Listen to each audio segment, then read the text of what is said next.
एक बुद्धिमान राजा के दरबार में एक बार 3 चित्रकार आए। राजा ने उन तीनों को एक ही विषय पर चित्र बनाने को कहा, न्याय।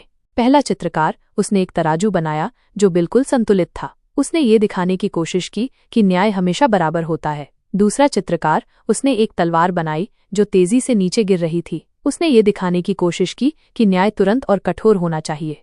तीसरा चित्रकार, उसने एक आंख बनाई जो हर चीज को देख रही थी। उसने यह दिखाने की कोशिश की कि न्याय निष्पक्ष और सर्वव्यापी होना चाहिए। राजा ने तीनों चित्र देखे और फिर कहा, तुम तीनों ने न्याय के अलग अलग पहलू दिखाए हैं, लेकिन तुम में से किसी ने भी न्याय का पूरा चित्र नहीं बनाया है। राजा ने फिर एक चौथा चित्रकार बुलाया जो चुपचाप खड़ा था। राजा ने उससे कहा, तुम भी न्याय का चित्र बनाओ। चौथे चित्रकार ने एक ऐसा चित्र बनाया जिसमें एक हाथ था जो तराजू, तलवार और आंख तीनों को एक साथ पकड़े हुए था। उसने ये दिखाने की कोशिश की कि न्याय में संतुलन, कठोरता और निष्पक्षता तीनों का होना जरूरी है। राजा चौथे चित्रकार के चित्र से बहुत प्रभावित हुआ। उसने कहा, तुमने न्याय का सही चित्र बनाया है। न्याय सिर्फ बराबर नहीं होता, सिर्फ कठोर नहीं होता और सिर्फ देखता नहीं है। न्याय में इन तीनों का सही मिश्रण होना चाहिए।